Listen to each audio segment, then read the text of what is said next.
할렐루야!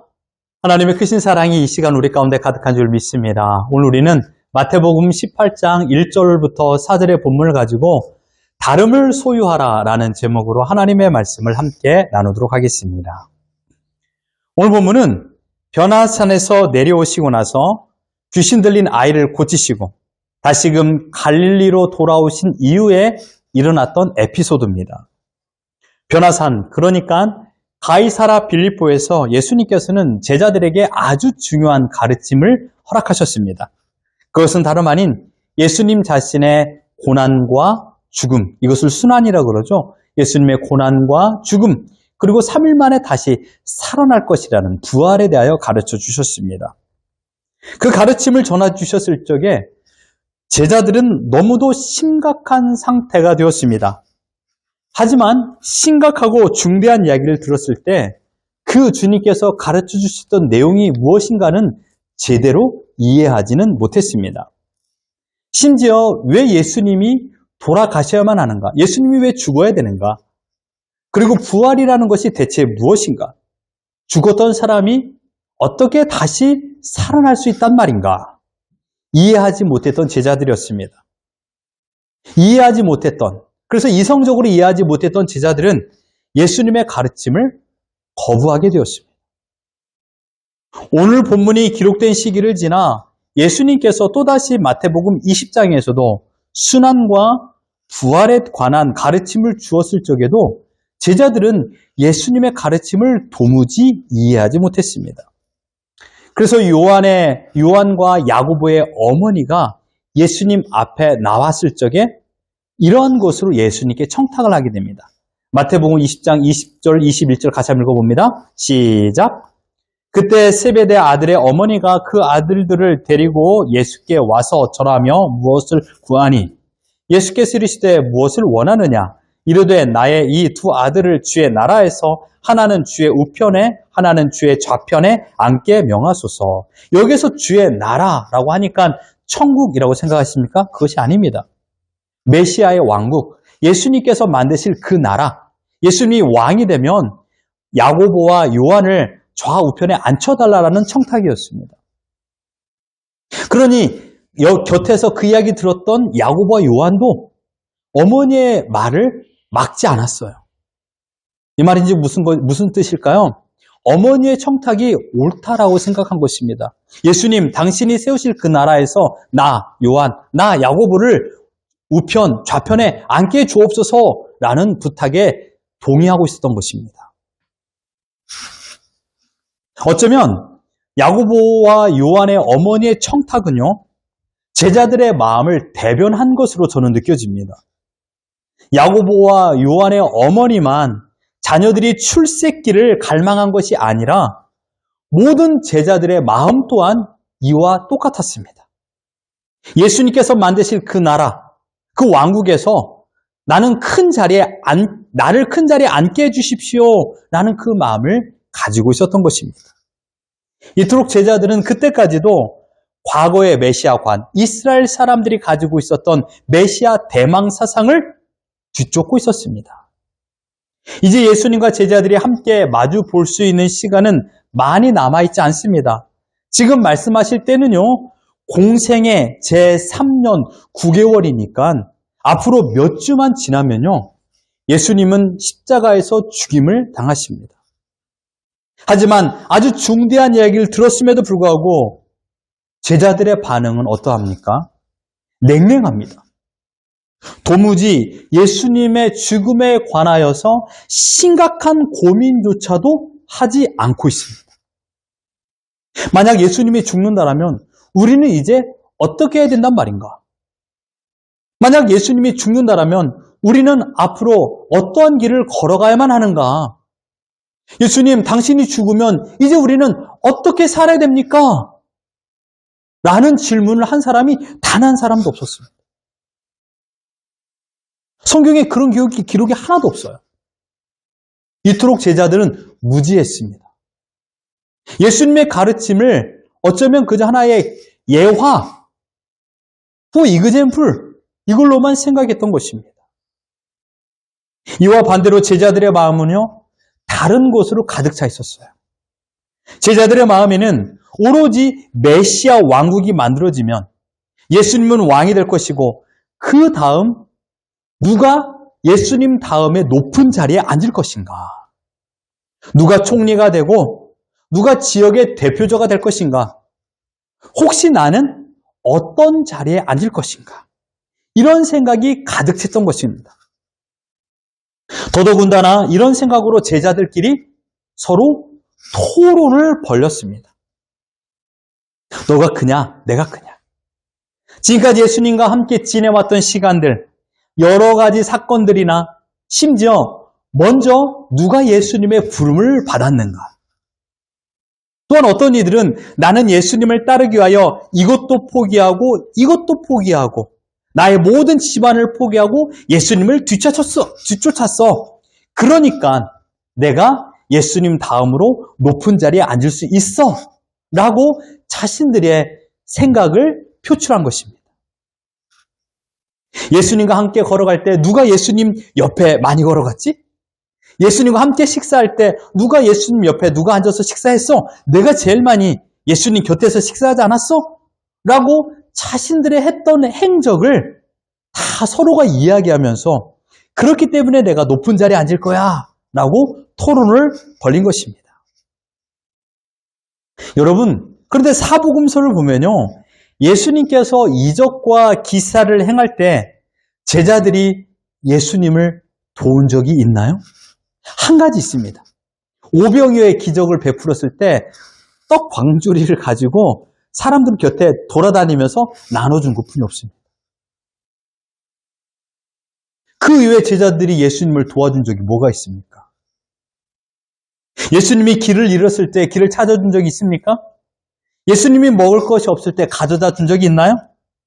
실상 제자들이 예수님을 도와준 적은 한 번도 없었습니다. 그러함에도 불구하고 제자들은 자신들의 수고와 업적을 서로 자랑하면서 나는 물 위도 걸었어. 나는 이러이러하니까 예수님 다음으로 높은 자리에 앉을 수 있어 라고 토론한 것입니다. 심지어 마태복음 9장 34절에는 서로 쟁론하였다라고 말하고 있습니다. 이 쟁론이라는 것이 무엇입니까? 악유입니다. 논쟁을 했다라는 것입니다.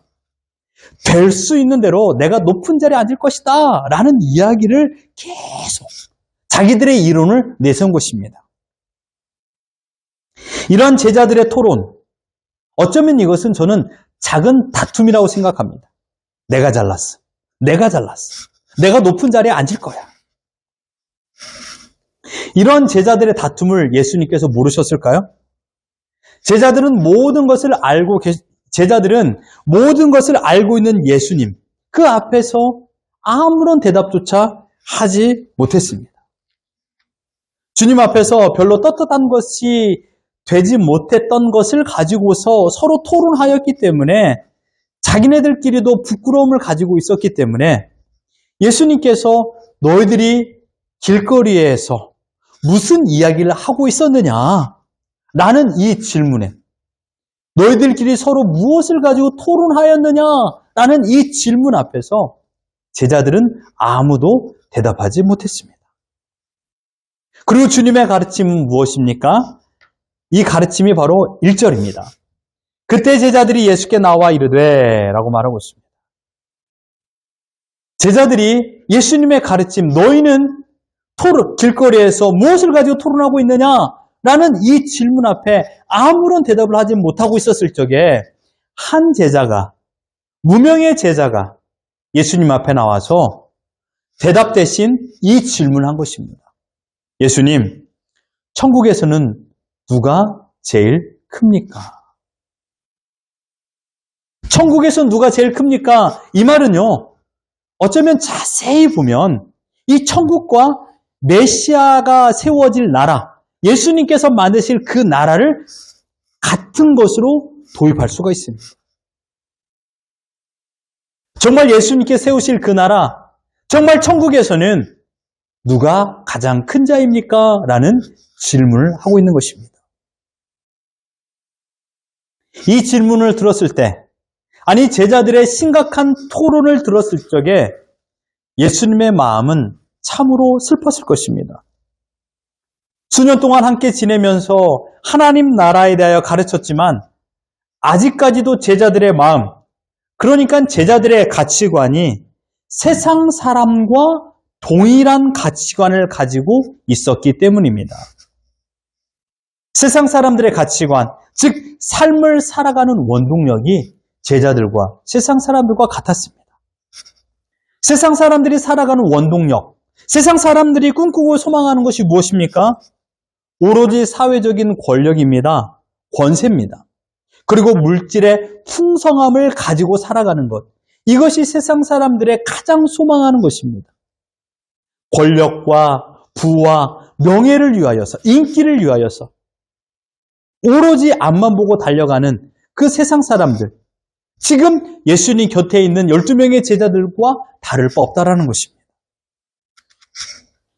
제자들은 착각하기를 예수님이 메시아 왕국을 세우면 자기들이 높은 자리에 앉을 것이고, 그렇게 되면 지금까지 억울하고 답답하고 부끄러웠던 자신들의 과거를 모두 다 청산하고 이제 새로운 시대가 열려서, 새 시대가 열려서 내가 높은 자리에 앉았기 때문에 이제 더 이상 나를 무시하는 사람이 없고 모두가 나를 칭송하고 우러러보며 나를 부러워할 그러한 자리에 앉을 거라고 제자들은 착각했습니다.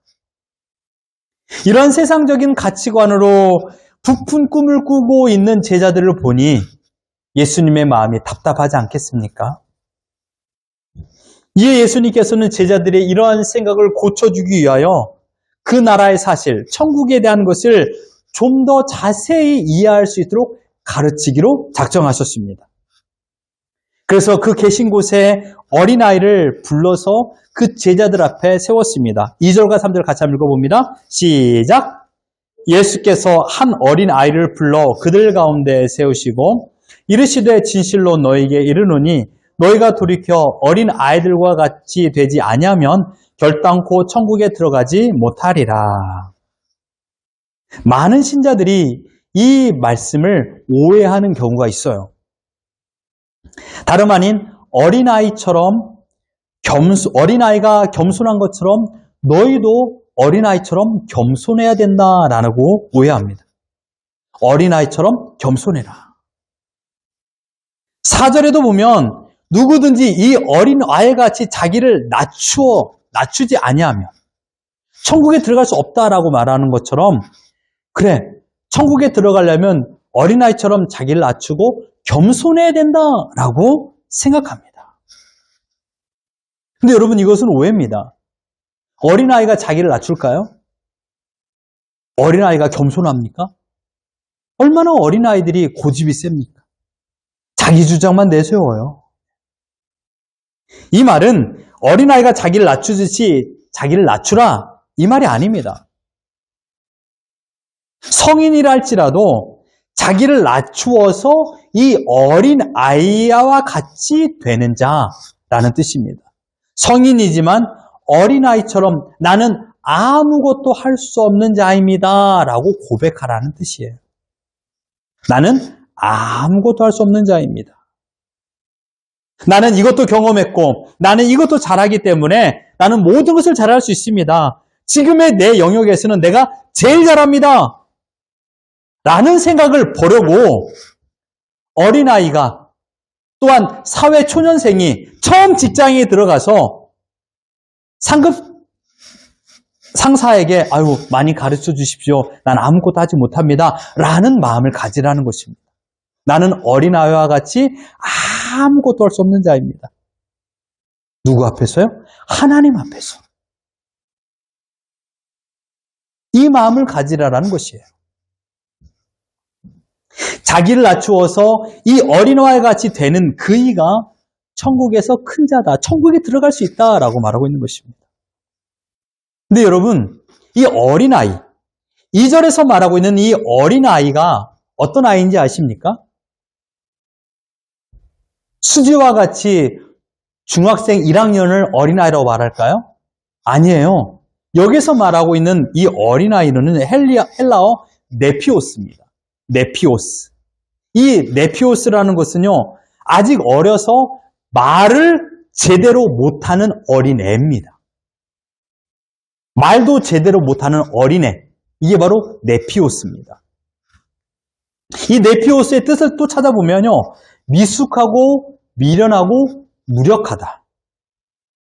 이 세 개를 조합해보면 자기 스스로 할 수 있는 능력이 아무것도 없는 아이라는 것이에요. 자기 스스로 할 수 있는 능력이 아무것도 없는 아이. 지금 예수님께서 가르치고 있는 겁니다. 너는 어린 아이처럼 되라. 나는 나 스스로 아무것도 할 수 없는 아이입니다. 라고 고백해라. 라는 뜻이에요. 이런 어린아이에게 두 가지 특징이 있습니다. 첫 번째로는 순수하다라는 것입니다. 순수함. 이런 어린아이가 스스로 할 수 있는 것이 무엇이겠습니까? 자기 옷에 더러운 것이 묻어 있어도 그것이 더러운지를 몰라요. 마찬가지로 상대방의 옷에 더러운 것이 묻어 있다 할지라도 그것이 더러운지 더럽지 않은지 모르는 것입니다. 이 말을 바꾸어 보십시오. 상대방이 나를 어떻게 평가할까 의식하지 않아요. 내가 상대방보다 높아진다. 상대방보다 낮아진다. 라는 것에 별로 개의치 않아요. 말도 제대로 하지 못한 아이가 지나가는 자동차를 보고 나보다 더 좋은 자동차를 저 아이는 타고 있네? 아이가 내 친구는 나보다 더 좋은 집에 살고 있네?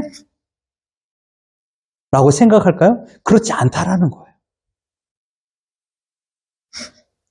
그래서 이 순수한 어린아이라는 것은 높은 자리에 앉으려는 관심이 전혀 없다라는 것입니다. 두 번째는요, 이 어린아이의 특징이 있습니다. 그게 바로 절대 의존이라는 것이에요. 절대 의존. 자동차가 쌩쌩 달리고 있는데 그 길이 얼마나 위험한지 이 어린애가 알 수 있을까요? 불이 얼마나 뜨거운지 몰라서 그 불 속에 자기 손을 집어넣는 어린애입니다. 그래서 이 어린아이에게 꼭 필요한 것이 있습니다. 두 가지도 필요 없습니다. 딱 하나만 있으면 돼요. 무엇입니까? 이 어린아이를 보호하는 보호자입니다. 엄마가 될 수 있고 아빠가 될 수 있습니다. 이 어린애는요, 스스로 밥을 해먹을 수가 없어요. 이 어린애는 스스로 위험에서 피할 수도 없습니다. 누군가의 보호가 필요하다는 것입니다. 그래서 이 어린아이의 특징, 절대 의존성을 가지고 있다는 것입니다. 지금 예수님께서는 이 두 가지 특징을 가지고서 이 어린아이의 특징을 가지고 제자들에게 가르침을 주고 있는 것이에요. 너희는 어린 아이와 같이 돼야 된다. 나는 아무것도 할 수 없습니다. 나는 내 직장, 우리들의 자녀를 양육하는 데 있어서 아무것도 할 수 없습니다. 내 건강을 위해서 나는 아무것도 할 수 없습니다. 내 사업체에서 내가 할 수 있는 것이라는 것은 아무것도 없습니다. 라는 마음을 가지고 그렇기 때문에 나는 하나님이 필요합니다. 그렇기 때문에 우리 가정에 하나님이 필요합니다라고 고백하라고 주님께서 가르치고 있는 것입니다. 그리고 오늘 본문에 보십시오. 아주 중요한 단어를 하나 더 찾을 수 있습니다. 3절 같이 한번 읽어봅니다. 시작. 이르시되 진실로 너희에게 이르노니 너희가 돌이켜 어린 아이들과 같이 되지 아니하면 결단코 천국에 들어가지 못하리라. 여러분 벌써 성인이 되었어요. 그런데 돌이켜. 너희들이 지금 세상적인 가치관을 가지고 있니? 그것을 돌이켜. 너가 무엇을 잘한다고 생각할 수 있니? 그것을 돌이켜. 너가 지금 너의 물질과 너의 힘을 의지하고 있니? 그것을 돌이켜. 라고 말하고 있는 것입니다. 이 돌이키다, 이 단어가요, 헬라어로 신학적인 용어로 아주 중요한 건데, 헬라어로 에피스트로페입니다. 에피스트로페. 신학적인 용어로 이것을 변개라고 말합니다. 변개하다. 변개라는 것은요, 하나님께서 그 사람에게 새로운 생명을 주셔서 그로 말미암아 새 생활, 새 생각, 새 굳은 결심을 갖게 하고 그 힘을 가지고서 매일마다 하나님을 따르는 것으로 표현하는 겁니다. 이 변개가 우리들의 신앙생활에 어떻게 영향을 미칠까요? 첫 번째로 자신들의 죄를 깨닫게 합니다. 내가 이러이러해서 하나님 앞에 죄인이야. 예전에는 똑같은 말과 똑같은 행동을 했는데 전혀 부끄러움이 없었어요. 어느 날부터 예수님을 믿고 나서 내 마음에 부끄러움이 생기는 거예요. 아, 이 죄가 하나님 앞에 너무나도 부끄럽다. 이 마음이 드는 것이 변개입니다. 두 번째로 이 변개가 우리의 생활에 어떻게 나타날까요? 바로 예수 그리스도만 의지하려는 마음이 되고요. 예수님이 믿어지는 은혜가 생깁니다. 이것이 바로 변개입니다. 그래서 이 변개는 회개와 신앙으로 우리의 믿음의 삶을 이끌어갑니다. 그러므로 하나님께서 신자들에게 이런 마음을 주셔서 새로운 생명을 받고 그 새 생명으로 인하여 죄를 깨닫게 하고 자신들의 죄로 인하여 슬퍼하게끔 하고 그 다음에는 예수님을 믿고 의지할 수 있도록 우리를 이끄시는 겁니다. 이게 바로 돌이킴입니다. 세상적인 가르침을 돌이켜라. 세상적인 가르침을 따랐던 것을 회개하라. 그리고 예수 그리스도만 신뢰하고 의지하라 라는 가르침. 이게 바로 돌이키다라는 것입니다. 그 상태가 어린아이가 되는 것이에요. 철저하게 내가 하나님 앞에 회개하고요. 나의 지은 죄를 하나님께 통곡하며 기도하고 그리고 내가 주님만을 의지하는 믿음의 자세를 가질 때 비로소 어린아이가 되는 것입니다. 바꾸어 말하면 지금 여러분이 태산과 같은 많은 죄를 쌓았습니까? 회개하셔야 됩니다. 그래야 첫 번째 어린아이가 되는 공식이 성립이 되고요. 두 번째는 무엇입니까? 내가 나의 힘을 의지하고 나의 지식을 의지하고 나의 삶을 개척하려고 했던 그런 마음의 태도를 버리고 예수 그리스도만이 나의 구주라는 것을 믿고 주님을 온전한 나의 힘으로 의지하며 살아가는 자세, 이것을 가질 때 비로소 어린아이가 된다라고 가르쳐주고 계십니다. 이에 대한 주님의 가르침을 생각해 보십시오. 주님의 가르침에는요, 하나님만 절대 의존하라는 것이 곳곳에 나옵니다. 마태복음 6장 24절 같이 한번 읽어봅니다. 시작! 한 사람이 두 주인을 섬기지 못할 것이니 혹 이를 미워하고 저를 사랑하거나 혹 이를 중히 여기고 저를 경히 여김이라. 너희가 하나님과 재물을 겸하여 섬기지 못하느니라. 여기서 말하는 하나님과 재물, 여기서 말하는 재물은요, 우리가 살아가야 될 꼭 필요한 돈입니다. 하나님께서는 지금, 주님께서는 지금 우리에게 정확하게 내 삶에 추구하고 있는 두 가지를 정확하게 말하고 있습니다. 하나님이냐, 돈이냐. 이 두 가지를 함께 의지하지 말고 하나를 의지해야 되는데 돈이 아니라 하나님만 의지하라 라고 주님께서 가르치셨습니다. 그리고 계속해서 가르치신 말씀을 보십시오. 26절, 31절, 32절 같이 읽어봅니다. 시작! 공중의 새를 보라. 심지도 않고 거주지도 않고 창고에 모아 들이지도 아니하되 너희 하늘 아버지께서 기르시나니 너희는 이것들보다 귀하지 아니하냐. 그러므로 염려하여 이르기를 무엇을 먹을까, 무엇을 마실까, 무엇을 입을까 하지 말라. 이는 다 이방인들이 구하는 것이라. 너희 하늘 아버지께서 이 모든 것이 너희에게 있어야 할 줄을 아시느니라. 아멘. 신자는 누구십니까? 하나님만, 하늘 아버지만 절대 의존하는 자다. 이것을 산 위에서 제자들에게 누누이 가르쳐 주신 것입니다. 지금 제자들에게 너희는 누구냐? 하나님의 자녀 아니냐? 하나님의 자녀이기 때문에 하나님만 절대 의존하고 하나님만을 절대 의존하지 아니하면 하나님 나라에 결단코 들어갈 수 없다라고 가르치신 것입니다. 하나님 나라에 들어갈 수도 없는데 어떻게 하나님 나라의 큰 자가 누구냐라고 너희들이 물어보느니 그 질문이 틀린 거야. 하나님 나라에 먼저 들어가야 큰 자가 누구인지 작은 자가 누군지 알 수 있지 않겠느냐? 그렇다면 하나님 나라에 들어갈 수 있는 자가 누구냐라는 것을 먼저 가르치신 겁니다. 하나님만 절대 의존하는 자, 이들만 하나님 나라에 들어갈 수 있다라고 가르치신 것입니다. 이 가르침은요, 제자들의 사고방식에 정면 충돌한 것입니다.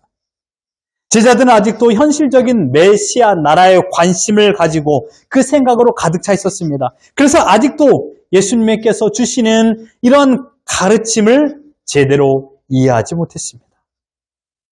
물론 6개월 후가 지나면 신약의 교회가 세워지면서 성령님의 충만한 역사로 인하여 그들의 삶에 변개가 나타나서 회개하게 되고 죽음도 불사하는 믿음과 신앙을 가지면서 오직 주님의 제자로, 주님의 종으로서 살아갔던 그런 삶이 펼쳐지기도 합니다.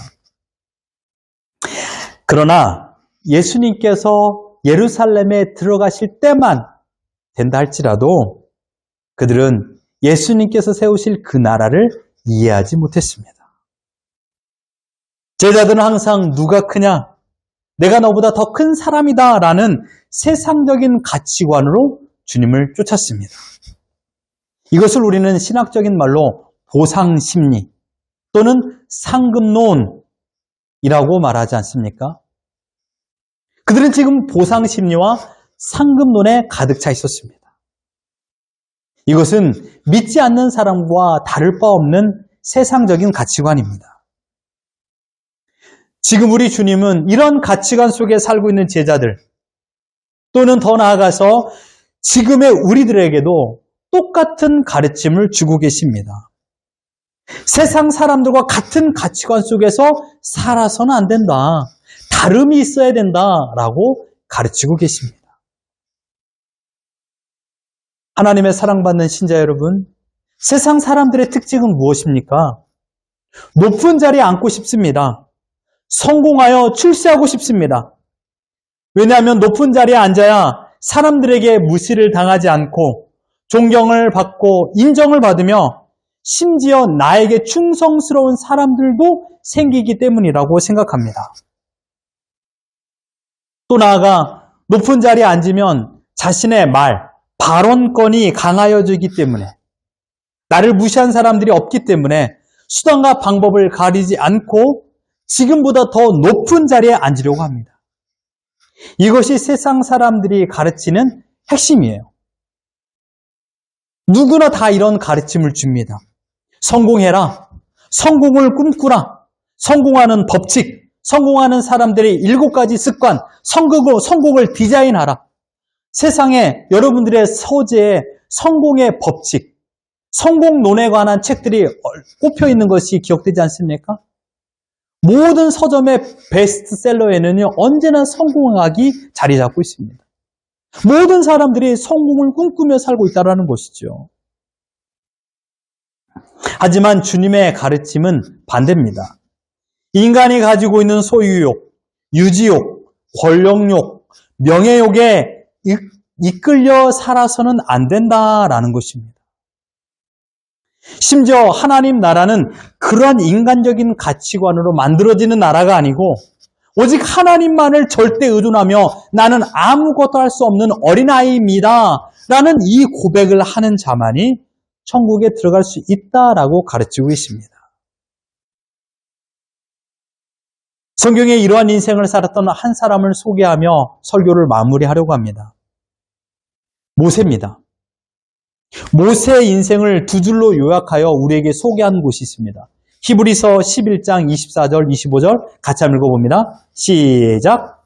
믿음으로 모세는 장성하여 바로의 공주의 아들이라 칭함받기를 거절하고 도리어 하나님의 백성과 함께 고난받기를 잠시 죄악의 낙을 누리는 것보다 더 좋아하고 모세는 왕위에 애굽의 왕위를 포기했습니다. 세상 사람들이 시쳇말로 하는 바로 출세의 길을 포기했다라는 것입니다. 가장 높은 자리에 앉을 수 있는 것을 포기해버렸습니다. 그리고 하나님의 백성으로 살기를 간절히 원했습니다. 하나님만 절대 의존하며 하나님만 절대 따르기를 간절히 사모하며 살기로 작정했습니다. 하나님만을 의존하면 매일이 행복하고 기쁨만 가득할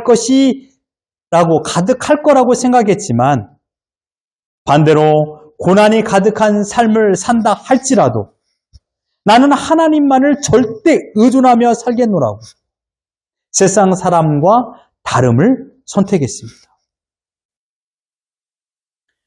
그 이후에 모세의 인생은 우리가 잘 알고 있지 않습니까? 하나님께서 그와 함께하고 그는 더 많은 사람들에게 인정을 받는 자가 되었습니다.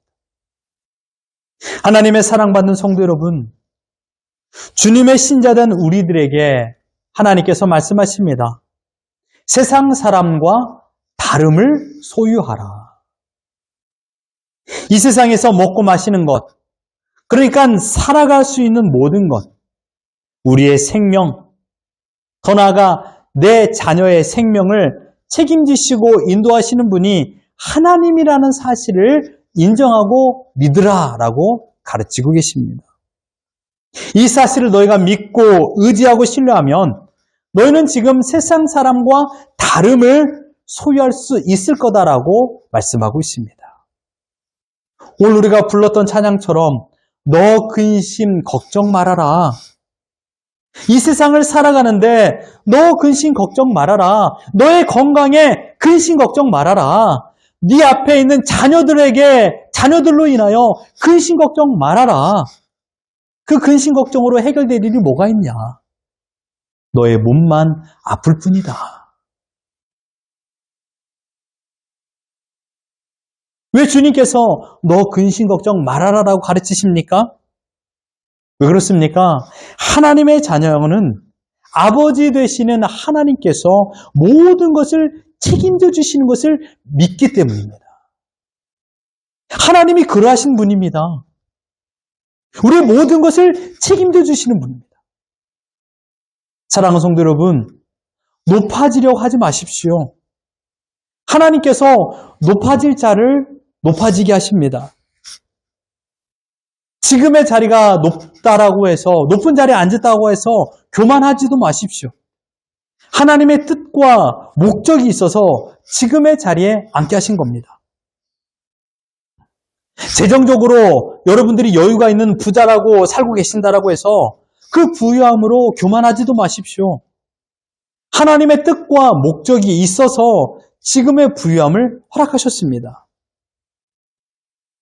가난하다고도 생각하지 마십시오. 오늘 먹을 양식이 끊어지지 않도록 하나님께서 공급해 주지 않았습니까? 그래서 지금도 살아계셔서 이 자리에 앉아있지 않습니까? 그러니 여러분, 한나가 하나님 앞에 고백했던 것을 기억해 보십시오. 사무엘상 2장 6절로 7절 같이 한번 읽어봅니다. 시작! 여호와는 죽이기도 하시고 살리기도 하시며 수월에 내리기도 하시고 거기에서 올리기도 하시는도다. 여호와는 가난하기도 하시고 부하게도 하시며 낮추기도 하시고 높이기도 하시는도다. 이게 하나님의 능력이십니다. 어떤 상황에 처하든지 세상 사람과 다름을 여러분 소유하십시오. 세상 사람과 똑같이 원망하고 똑같이 짜증내고 똑같이 불평하고 똑같이 화를 낸다라면 그 순간만큼은 하나님의 뜻을 저버리고 있는 것입니다. 하나님께서 나를 향한 목적이 무엇인가를 생각하며 하나님, 나는 아무것도 할 수 없는 어린 아이입니다. 이것을 빨리 인정하는 사람. 아직까지도 내가 무엇을 할 수 있을 거라고 생각하며 내 의견을 주장하고 내 뜻을 저버리지 않고 끝까지 붙잡고 있으면 이 고통의 시간은 더 길어집니다. 빨리 내 손에서 힘을 빼셔야 됩니다. 신앙생활은 다른 게 아니에요. 나의 힘을 빼는 거예요. 그래서 나에게 어려운 시험을 주는 거예요. 그 시험 앞에 하나님, 내가 할 수 있는 것이 아무것도 없군요. 하나님은 계속해서 우리를 어린아이로 만들어가고 계시는 거예요, 지금. 내 감기도 내가 주체할 수 없고 내 몸에 있는 병도 내가 해결할 수 없는 연약한 존재인데 내가 대체 무엇을 할 수 있단 말입니까? 이것을 인정하는 거예요. 내 사업에 어려운 일을 만날 때마다 하나님, 나는 아무것도 할 수 없네요.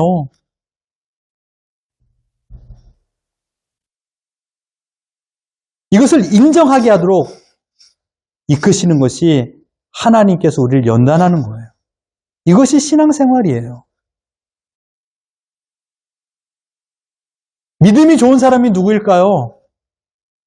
하나님 앞에 어린아이가 되는 자가 믿음이 좋은 자입니다.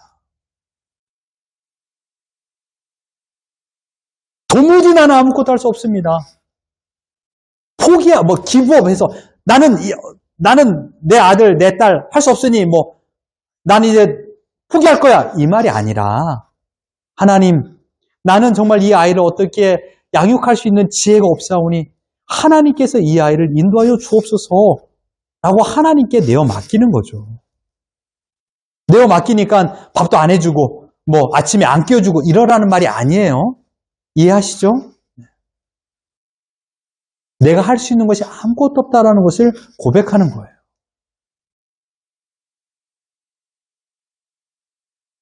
여러분 기억하십시오.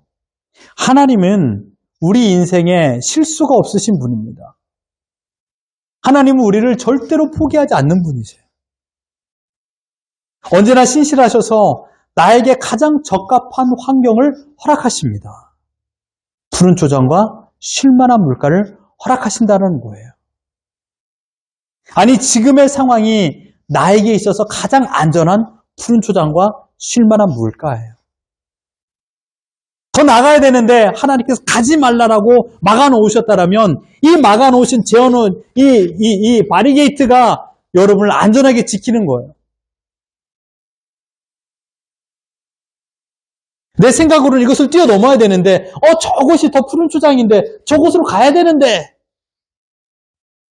라고 생각하지요. 하지만 하나님께서 이 바리케이트를 쳐놨다라면 그것이 가장 안전한 곳이기 때문이에요.